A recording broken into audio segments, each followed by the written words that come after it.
फिर बूटा लगना है। अच्छा जी, ਇਹਦੇ ਜਿਹੜੀ ਗੋਲੀਆਂ ਨੇ ਨਾ, ਇਹ ਗੋਲੀਆਂ ਨੇ ਇੱਕ ਬੂਟੀ ਉਹਦਾ ਨਾਂ ਹੈ ਘੋੜ ਸੁੰਡੀ, ਹੈਂ, ਉਹਦਾ ਦੂਸਰਾ ਨਾਂ ਹੈ ਬ੍ਰਹਮੀ ਬੂਟੀ।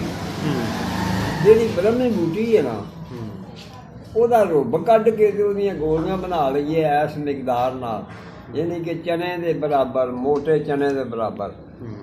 ਇੱਕ ਗੋਲੀ ਸੁਬਾਹ ਖਾਲੀ ਪੇਟ ਪਾਣੀ ਨਾਲ ਖਾਧੀ ਜਾਏ, ਜਿਹੜਾ ਬੰਦਾ 41 ਦਿਨ ਇੱਕ ਗੋਲੀ ਰੋਜ਼ ਦੀ ਖਾ ਛੱਡਦਾ ਹੈ, ਉਹਨੂੰ ਦਿਮਾਗੀ ਕਮਜ਼ੋਰੀ ਨਹੀਂ ਰਹਿੰਦੀ, ਸਿਰ ਦਰਦ ਨਹੀਂ ਰਹਿੰਦਾ, ਸਿਰ ਦਰਦ ਹਟ ਜਾਂਦਾ ਜੇ ਦਿਮਾਗੀ ਕਮਜ਼ੋਰੀ ਦੀ ਵਜ੍ਹਾ ਤੋਂ ਹੋਵੇ।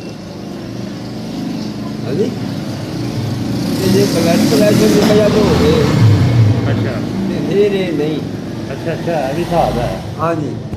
ਫਿਰ ਦੂਸਰੇ ਨੰਬਰ 'ਤੇ ਇੱਕ ਮਾਜੂਨ ਬਣਾਈ ਜਾਂਦੀ ਹੈ, ਉਸ ਮਾਜੂਨ ਦਾ ਨਾਂ ਹੈ ਇਸਤੋਖਦੂਸ। ਹਾਂ, ਇਸਤੋਖਦੂਸ ਵੀ ਇੱਕ ਬੂਟੀ ਹੈ, ਜਿਹੜਾ ਕਿ ਉਹ ਵੀ ਤੁਹਾਨੂੰ ਵਾਕ ਵਿਖਾ ਦਿੰਦੇ ਹਾਂ। ਇਸਤੋਖਦੂਸ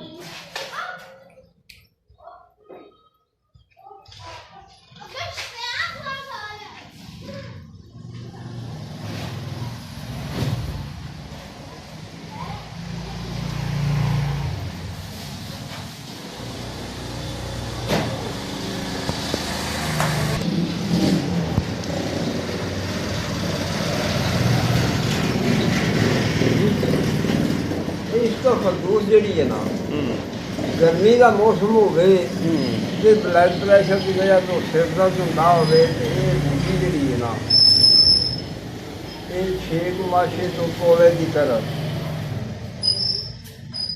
ਦੌਰੀ ਪਾ ਕੇ ਵਿੱਚ 6 ਕਾਲੀਆਂ ਮਿਰਚਾਂ ਪਾ ਕੇ, 10 ਗਿਰੀਆਂ ਬਦਾਮ ਦੀਆਂ ਭਿਉਂ ਕੇ ਛਿਲਕ ਪਾ ਕੇ ਉਹਨੂੰ ਘੋਟ ਕੇ ਕੋਈ ਬੰਦੇ ਨੂੰ ਪਿਆ ਕਰ 5-7 ਦਿਨ ਪਿਆ ਛੱਡੀਏ, ਸਿਰ ਦਰਦ ਹਟ ਜਾਂਦਾ। ਸਹੀ ਹੈ, ਇਹ ਸਿਰ ਦਰਦ ਮੁਕੰਮਲ ਤੌਰ 'ਤੇ ਹਟ ਜਾਂਦੀ ਹੈ ਹਫ਼ਤਾ ਇੱਕ ਯੂਜ਼ ਕਰਨ ਵਾਸਤੇ। ਇਹ ਸਿਰ ਦਰਦ ਜਿਹੜਾ ਜੇ ਬੜਾ ਪੁਰਾਣਾ ਹੋਵੇ, ਕਈ ਮੁੱਦਤ ਲੰਘੀ, ਕਈ ਲੋਕੀ ਖੱਜਲ ਖਰਾਬ ਹੁੰਦੇ, ਸਿਰ ਦਰਦ ਨਹੀਂ ਹਟਦਾ ਪਿਆ ਜੀ, ਹਾਂ, ਉਹਦੇ ਵਾਸਤੇ ਕੁਸ਼ਤਾ ਹੈ।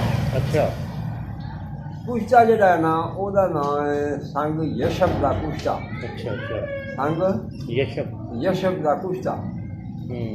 ਉਹ ਕੁਸ਼ਤਾ ਇਸ ਤਰ੍ਹਾਂ ਹੈ ਕਿ ਸੰਗ ਯਸ਼ਬ ਇੱਕ ਪੱਥਰ ਹੁੰਦਾ ਹੈ। ਅੱਛਾ, ਉਸ ਪੱਥਰ ਨੂੰ ਗੁਲਾਬ ਦਾ ਰੰਗ ਲੈ ਕੇ ਤੇ ਬੋਤਲ ਇੱਕ ਤੇ ਸੰਗ ਯਸ਼ਬ ਨੂੰ ਅੱਗ 'ਚ ਗਰਮ ਕਰੋ, ਜਦੋਂ ਲਾਲ ਹੋ ਜਾਏ ਤਾਂ ਉਹਨੂੰ ਅੱਗ 'ਚ ਬੁਝਾ ਲਓ। ਇਸ ਤਰ੍ਹਾਂ 100 ਅੱਗ ਉਹਨੂੰ 100 ਵੇਰਾ ਬੁਝਾ ਦੇ ਲਓ। 100 ਵੇਰਾ ਬੁਝਾ ਦੇਣ ਤੋਂ ਬਾਅਦ ਫਿਰ ਕੀ ਕਰੋਗੇ, ਅੱਧਾ ਕਿਲੋ ਤਰੀਕ ਲਵੋ ਕਾਜ਼ਬਾਨ। ਅੱਛਾ, ਕਾਜ਼ਬਾਨ ਗੌਜ਼ਬਾਨ ਨਹੀਂ ਆਖਿਆ ਜਾਂਦਾ ਉਹਨੂੰ, ਗੌਜ਼ਬਾਨ।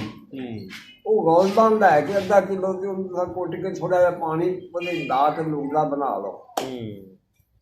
ਉਹ ਸੰਗ ਯਸ਼ਬ ਨੂੰ ਕੱਪੜੇ ਦੇ ਉੱਤੇ ਨੂਗਦਾ ਧਰ ਕੇ, ਸੰਗ ਯਸ਼ਬ ਘਾਹ ਧਰ ਕੇ ਉਹਦੇ ਉੱਤੇ ਨੂਗਦਾ ਪਾ ਕੇ ਉਹਨੂੰ ਕੋਟੀ ਬੰਨ੍ਹ ਕੇ ਤੇ ਉਹਨੂੰ ਗੋਹਿਆਂ 'ਚ ਅੱਗ ਦੇ ਦਿਓ। ਅੱਛਾ, ਅੱਗ ਦੇਣ ਤੋਂ ਬਾਅਦ ਵਿੱਚ ਉਹਨੂੰ ਤੁਸੀਂ ਨਾ ਕੱਢੋ ਤੇ ਕੱਢ ਕੇ ਤੇ ਉਹਨੂੰ ਬਾਰੀਕ ਕਰ ਲਓ, ਪਾਊਡਰ ਬਣਾ ਲਓ।